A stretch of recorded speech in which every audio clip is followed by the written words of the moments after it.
Do I push the OK? Okay. Well, hi, everybody. Todd Nash, Senate District 29, and I'm here today with Chief of Staff Isaac Insko, and we just got done with session yesterday, and I thought it'd be fun to have Isaac on here. He's done an outstanding job. Both of ours first sessions being down in Salem. It was a little bit wild. I only made it once, home once during the session, and it's so nice to be home now.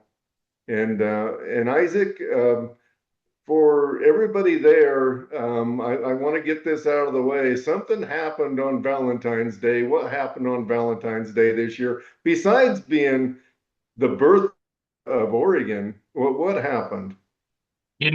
I hear one of your staffers got engaged on Valentine's Day and had to do it during a very important meeting you had up here. So, Yeah, yeah, yep. well, congratulations to you and JC. You guys are going to make a great couple, and look forward to wonderful things from you into the future. One other thing I wanted to visit a little bit about is you're going to be setting up an office soon. A great addition to the district, and it is an extremely large district. We hmm do corner up there with three counties at least, with Umatilla, Wallowa, and Union County there, kind of being the center of that. And we know that we have challenges getting over to the far west side of the district, but we're going to hmm try to make some trips over there and be deliberate about that. And we have great contacts over there with county commissioners and mayors, and so anyway, enough about that. Let's talk about session. What were some of the things in session that you felt like were big wins for us in Senate District 29? Well, I think number one, definitely on our list, one of our top priorities had to have been 4134. That was the TLT bill, and mainly specifically around the wolf compensation portion on that one. Finally, getting that permanent funding stream is a big win for our ranchers. And I know you've been working on this for a decade at least. And we got 1 million from the general fund budget for wool comp as well. That was a big win. And then another exciting win for not just Senate District 29, but all districts is the 1% video lottery for county Oh, fairs. well, let's go back to wolf compensation for just a minute there. And Mhm. so that was tied in with a bigger package there, and there was a multitude of things in there. Some money for non-game species and conservation, and it's going to be a substantial amount of money. There was money in there uh, for state police, um, for anti-poaching. There was money in there for weed control and invasive species. There are some good products in there. For a long time, ODF&W has sought alternative money for non-game species because hunters have been paying the bill for that for a long time, and some of them not all that interested in paying for non-game species. You know, they kind of want their money to go to deer and elk and antelope and those sort of things. And so I was supportive of the whole bill. I wasn't thrilled with the fact that it was coming out as video lottery only, but as you mentioned, you know, it actually has been over a decade. It's been about 16 years that we've been looking for a permanent source for wolf compensation. And this was the first time we really had a good shot at it. And so I want to thank Representative Ken Helm, Representative Mark Owens. They did the lion's share of the work. For Ken Helm, it had been a decade's worth of work that he's put into this, and it was close. I mean, it had a lot of drama surrounding it. Ended up, we got that, what, the second to the last day of session, or third to the last day of session, something Uh, like that. Got it off the Senate floor. We fully expect the governor to sign that. She was supportive of it.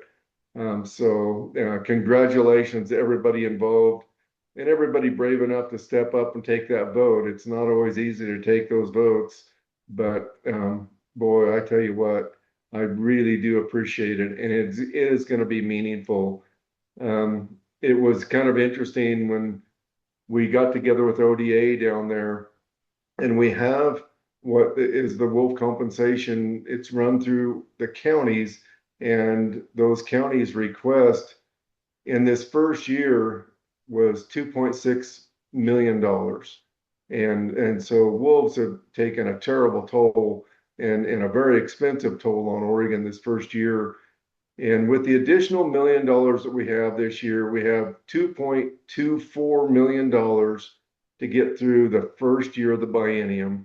Now, the TLT tax will kick in the 1st of January 27. And so it'll start accumulating there. And we expect it to bring in somewhere around $3.6 million to that wolf compensation fund. So it'll be a huge win. We're still going to advocate that our federal partners should be kicking money in, but I think it's a good win for Eastern Oregon Senate District 29 that has the highest concentration of wolves in the whole state of Oregon. Congratulations to us. Not something that most of us ever wanted to have the prize for.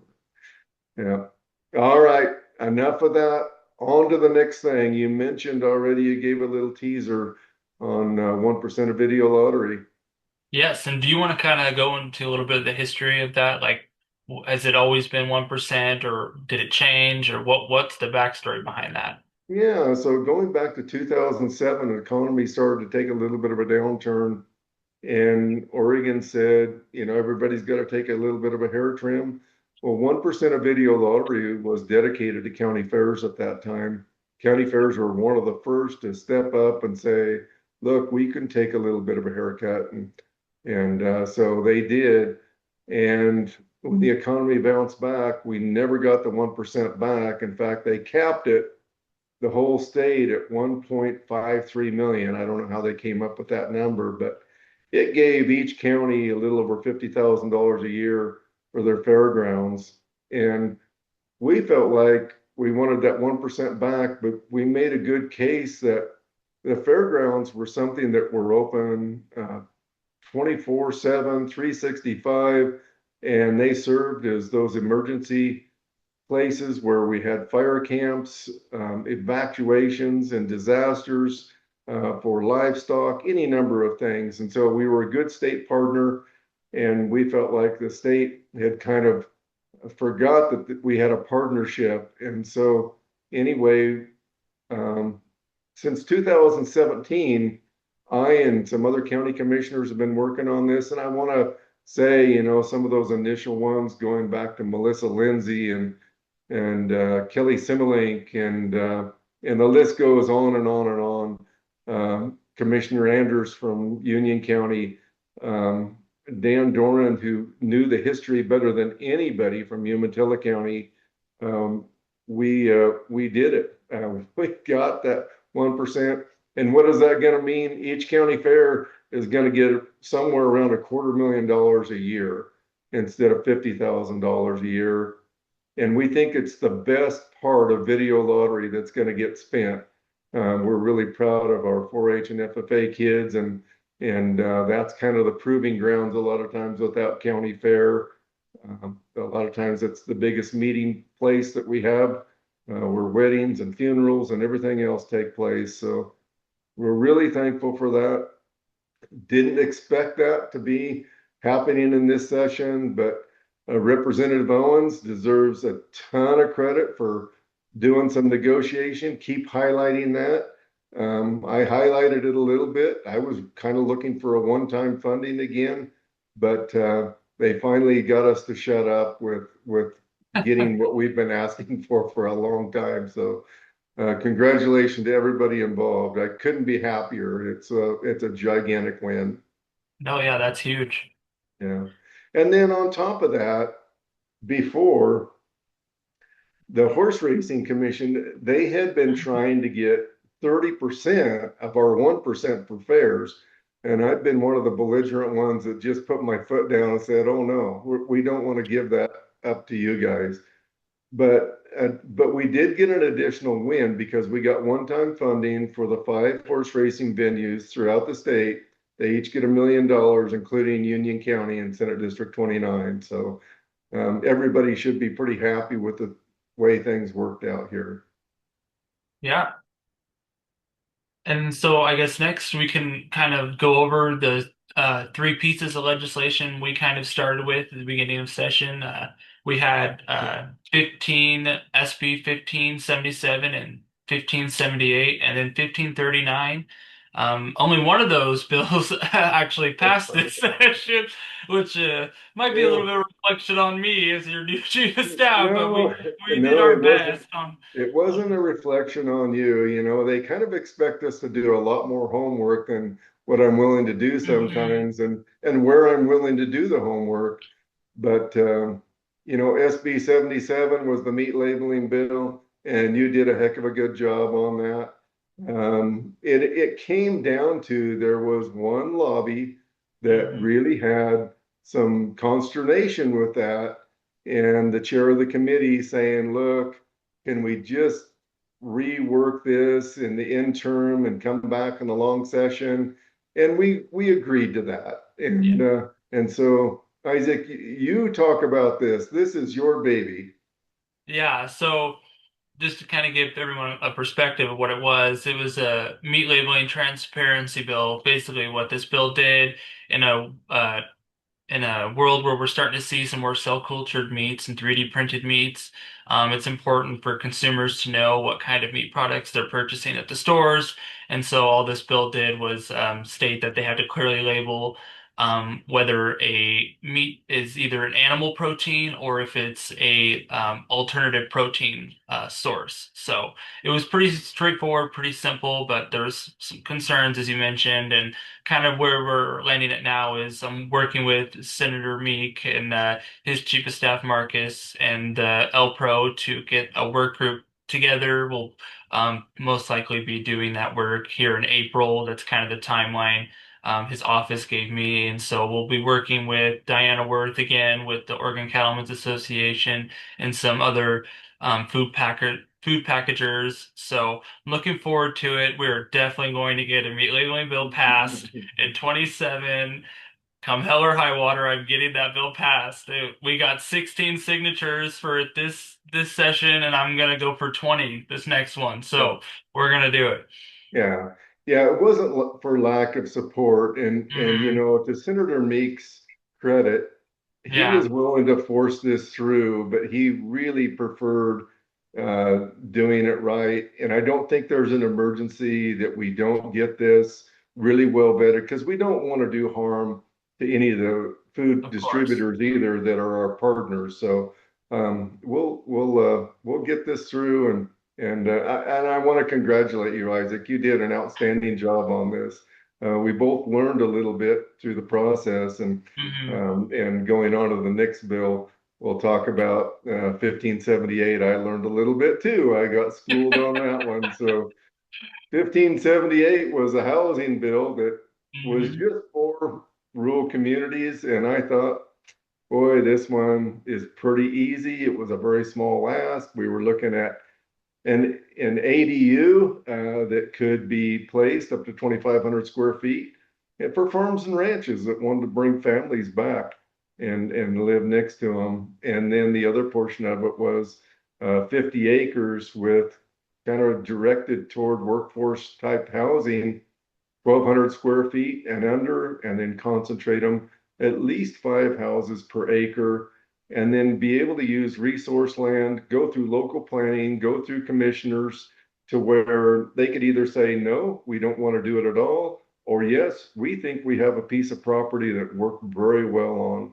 And I thought, you know, this is a local control issue. This is a housing need issue. Everybody's saying we need more housing stock. And we know that we have land that is compromised, that it isn't very productive, that would be much well suited for housing that is very needed in a lot of areas. But there again, lobby stepped in, and you would be amazed that you would have full force commissioners from all over the state supporting, and I mean all over the state, even the metro commissioners were in support of this bill. and then you have a lobby step in. Then, and I'll tell you which lobby, the Thousand Friends of Oregon, which I don't know any of them in my community. And maybe there is some out here, a thousand friends scattered throughout Oregon. Maybe there's one or two here. But, the people that really have influence with me are the farmers and ranchers that wanted this. Oregon Cattlemen's Association supported it. Like I said, Eastern Oregon County supported it. And in the end, there were three senators, and I forced a vote, which was pretty rare. Three senators, all from the Portland area, and one from Salem, and they all said no. It was ironic, and we'll talk about another bill here in a minute, but they were also the same ones that took no's on the farm store bill. So we'll talk about that in just a little bit. But that was we're told though. I mean, here's the bright spot: the Senate president, even the committee members, they are dedicated to coming out and taking a look, having a visit with those that want that in Eastern Oregon or rural Oregon, and seeing what the needs are and working through that process. So I do invite that. We look forward to that, and we'll reboot for 27. And again, we're going to be successful there. We don't give up on things. Going back to permanent wolf funding, it was only 16 years. For fairgrounds, it was only 9. If we only have to wait 2 years, why that's not too bad the way Salem rolls. Yeah. Yeah. And then Well, what's next last, on our list of successes or failures? well, the next success is your 1539, your Prague check bill. Yeah, yeah, and so that was kind of fun. It's never fun to be on the opposite side of some of your friends, and there were some veterinarians that aren't too keen on this, and Hmm. but we have a lack of veterinarians, and I can't remember the specific term of art, but there is a lack of veterinarians in parts of Oregon, and so. This bill came to me by way of Farm Bureau originally last year, and some of you remember it made it all the way through the House, through the Senate, went onto the governor's desk, and she vetoed it. We expect that she's going to sign it this year. We made a couple of changes. The Oregon Veterinarian Medical Board will be doing the rule writing on this. And then we put a sunset on it, and so we'll come back in 5 years in a long session, take a look at this and see whether it was successful or not. And then we'll vote on it to either move it out or renew or do away with the program. So I think it was a good bill.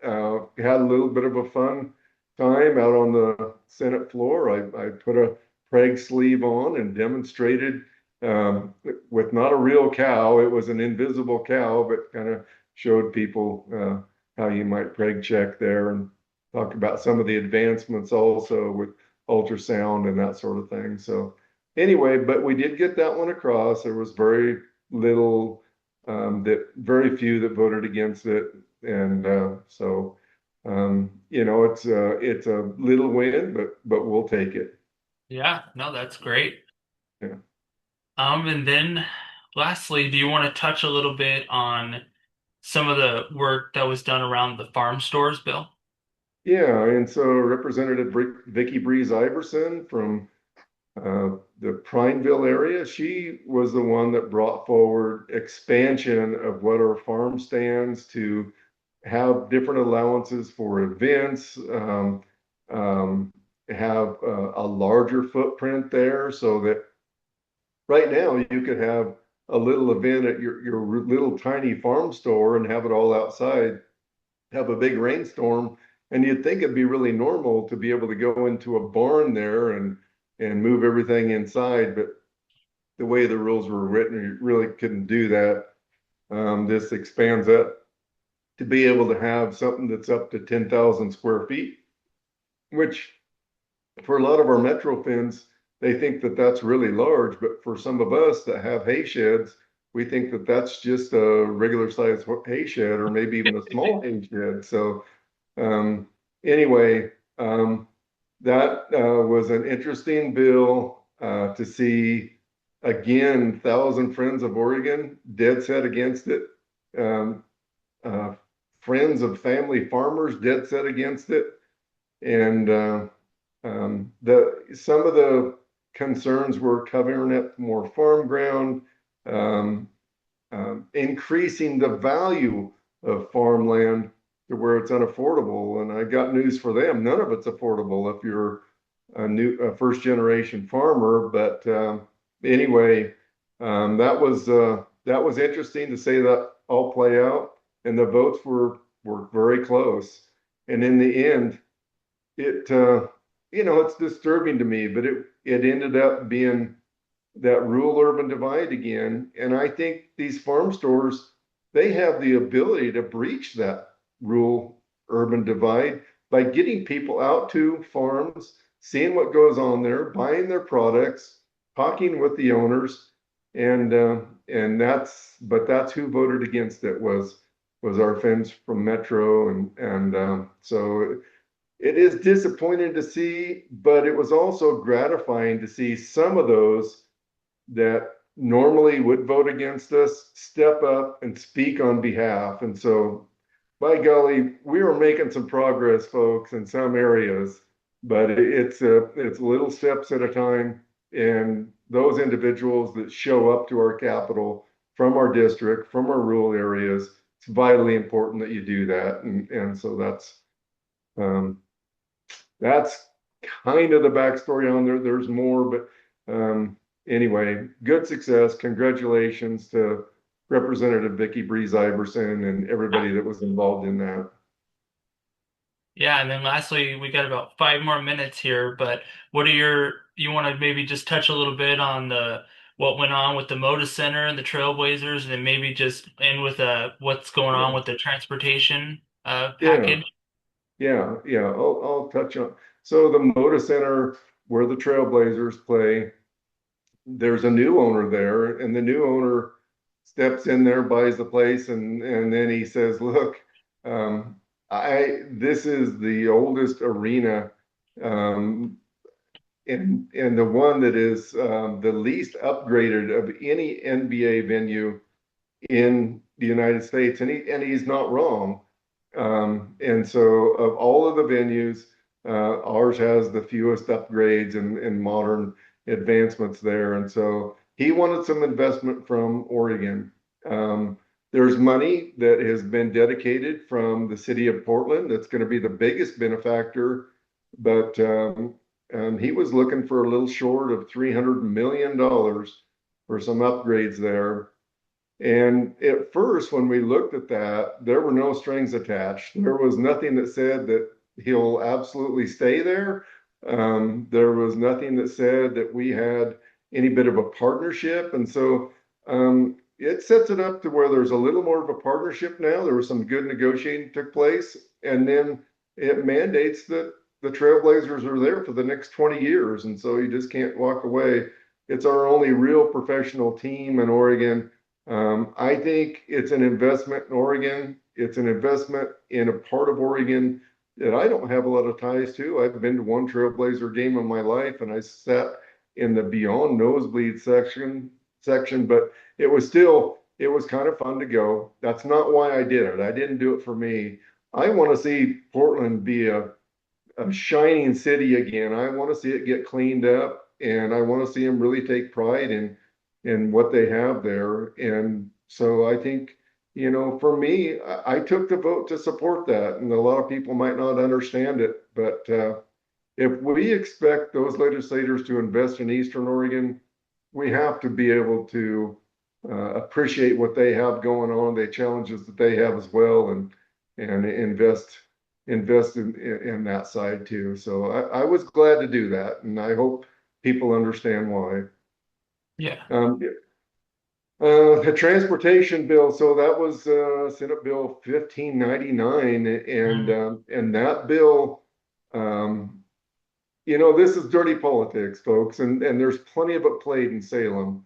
But the 250,000 signatures that were gathered for the initiative petition to have a vote in November on a tax increase or not, on the gas tax.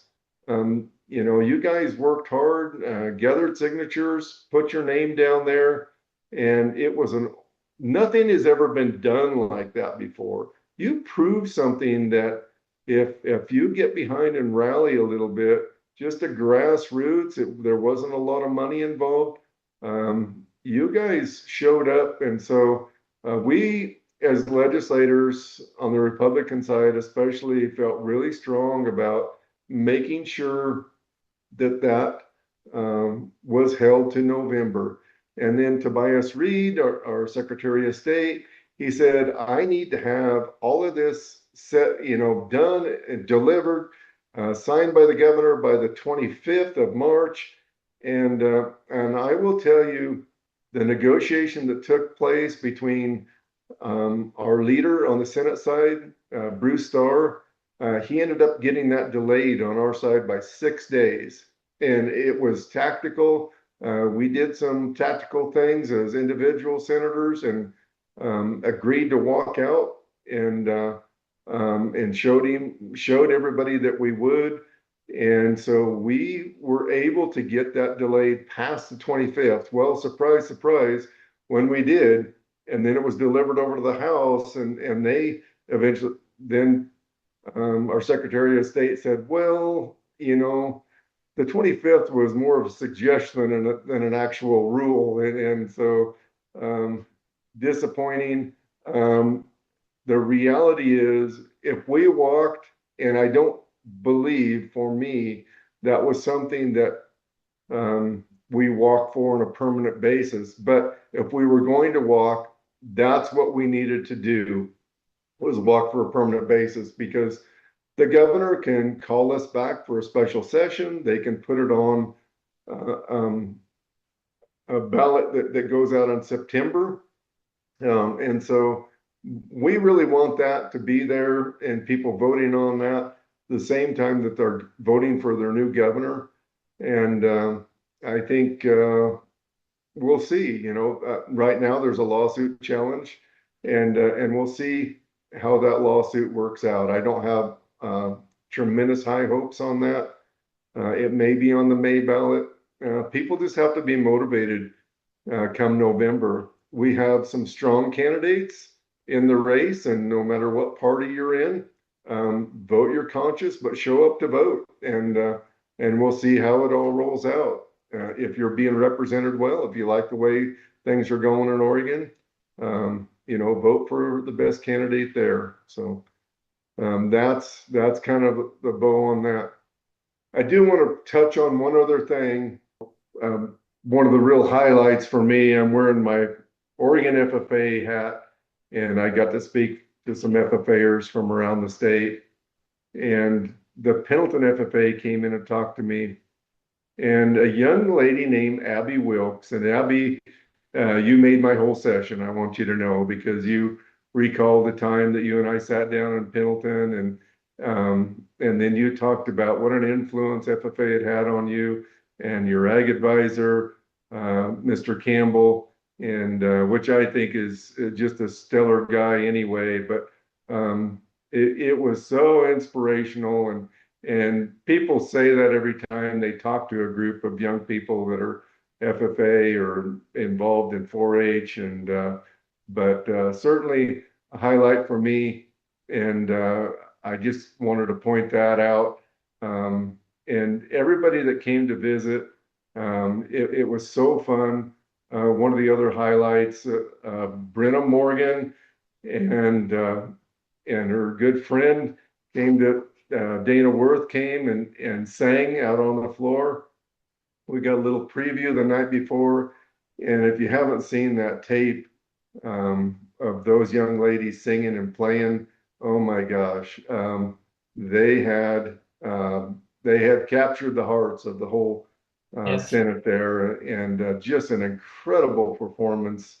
And going from singing an old country song to advancing it clear into an operatic performance, and getting that captured there in 5 or 6 minute it was just amazing. So thank you, Dana and Brenna, for coming down and doing that. And they said that they'd like to come again. And I will tell you, the senators are pretty excited about you wanting to come back. With that, Isaac, do you have any closing thoughts? What was one of your highlights outside of any legislation there? Oh man, highlights. I was just real excited. I was just real excited to make the transition over to the Senate side this session. So that was just a real fun experience getting to meet all the new staffers and get a bigger office. That was it's just so nice and quiet over here. I thought I would miss the noise and Mhm. everything on the house, but it's just good. I like it over here. Yeah, yeah. Yeah. Yeah, I'm glad we're on the Senate side and so I know we ran really long here today, folks. I appreciate those of you that take an interest in what we do and be reaching out to us. We are booting up for 27 right now, and we're going to go back in ready to advance good legislation and keep the legislation that really does damage to us from encroaching on us. And thank you all for the encouragement that we get, the prayers. Bob Johns and your prayer team, thank you so much. And we will be visiting with you soon. Bye.